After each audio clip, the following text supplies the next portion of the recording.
দক্ষ লালমাটির জেলা পুরুলিয়া। এক ফসলি জমিতে পরিপূর্ণ এই জেলা। বিকল্প চাষ এই জেলায় খুব একটা হয় না, তাই কৃষি দফতর সদা সর্বদাই কৃষকদের পাশে থাকার চেষ্টা করেন। উন্নত মানের কৃষি পদ্ধতিতে চাষ শুরু হতে চলেছে জেলা পুরুলিয়ায়। চলছে তাঁরই পরীক্ষামূলক প্রস্তুতি। ড্রোনের মাধ্যমে উন্নত পদ্ধতিতে ন্যানো ইউরিয়া স্প্রে করা হচ্ছে চাষ জমিতে। সরকারের আত্মা প্রকল্পের আয়তাধীন প্রযুক্তিগত চাষ শুরু হয়েছে জেলায়। পুরুলিয়া জেলার ১ নম্বর ব্লকের নদিয়ারা গ্রামে ৪ একর জমিতে ইতিমধ্যেই ডেমনস্ট্রেশন প্রক্রিয়া শুরু হয়েছে ড্রোনের মাধ্যমে। এই পদ্ধতিতে চাষের ফলে কৃষকেরা অনেকখানি উপকৃত হবে, এমনটাই মনে করছে কৃষি দফতর।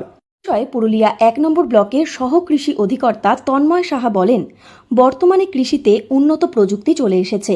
এগ্রিকালচার ড্রোনের মাধ্যমে ন্যানো ইউরিয়ার প্রয়োগের উপর আমরা এর আগে নানান সচেতনতা শিবির করেছি, প্রচার করেছি। এগ্রিকালচার ড্রোন দিয়ে হাতে নাতে চাষিদের ডেমনস্ট্রেশন করে দেখানো হলো।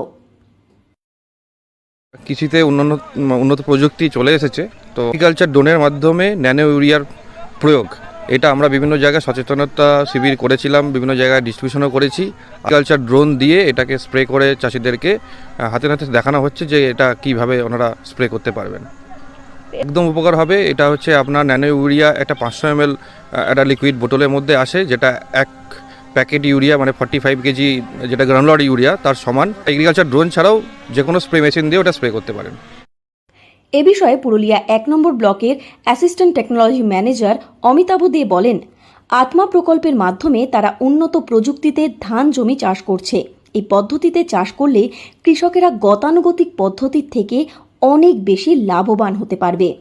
আত্মা প্রকল্পের মধ্যে টেকনিক্যাল পদ্ধতিতে চাষিরা যাতে কম খরচে বেশি লাভ করতে পারে সে বিষয়ে চাষিদের দিশা দেখানো হচ্ছে।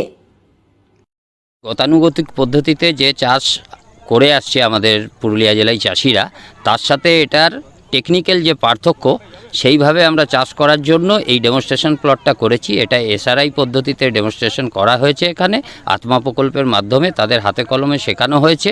এখানে টেকনিক্যাল সাপোর্টগুলো দিয়ে এভাবে চাষিদের যাতে খরচ কম হয় চাষে এবং ভালোভাবে ওরা অনেক বেশি প্রোডাকশন এই এসআরআই পদ্ধতিতে অন্য গতানুগতিক চাষের থেকে কম খরচে লাভবান হবে। এ বিষয়ে এক চাষি বলেন, বাজারে যে ইউরিয়া পাওয়া যায় সেটা দানাদার ইউরিয়া, আর কৃষি দফতর থেকে যে ন্যানো ইউরিয়া দেয়া হচ্ছে তা অনেক মসৃণ। ইউরিয়া প্রয়োগ করে আগে আমাদের অনেক টাকা খরচ করতে হতো, কিন্তু কৃষি দফতর যে পদ্ধতিতে ইউরিয়া দিচ্ছে, এই পদ্ধতি যদি আমরা ব্যবহার করতে পারি তাতে আমাদেরই সুবিধা হবে। যেটা বাজারে ইউরিয়া পাওয়া যায় সেটা আছে দানাদার ইউরিয়া, সেটা আমাদের এই জমিতে বহন করে নিয়ে আসতে একটা সমস্যা হয়, তার ফলে লেবার টেবারও লাগে এবং এটা কষ্টকর একটা ব্যাপার থাকে। সেইখানে এটা মাত্র একটা হাফ লিটার প্যাকেটের মতো একটা আর কি, মানে ডিবা কটু একটা, এটা আরামসে এখানে এনে স্প্রে করা যায় এবং স্প্রে দপ্তর থেকে স্প্রে করছে ওনারা এসে করছে এবং এটা করে আমরা অনেক উপকার তো অবশ্যই হবে, সুবিধা প্রচুর সুবিধা আছে এগুলো। জেলা কৃষি দফতর সদা সর্বদাই কৃষকদের পাশে থাকার চেষ্টা করে থাকে, তাই উন্নত পদ্ধতিতে কৃষকেরা যাতে লাভবান হতে পারে সেই দিশায় দেখাচ্ছে কৃষি দফতর। পুরুলিয়া থেকে শর্মিষ্ঠা ব্যানার্জির রিপোর্ট, লোকাল 18 বাংলা।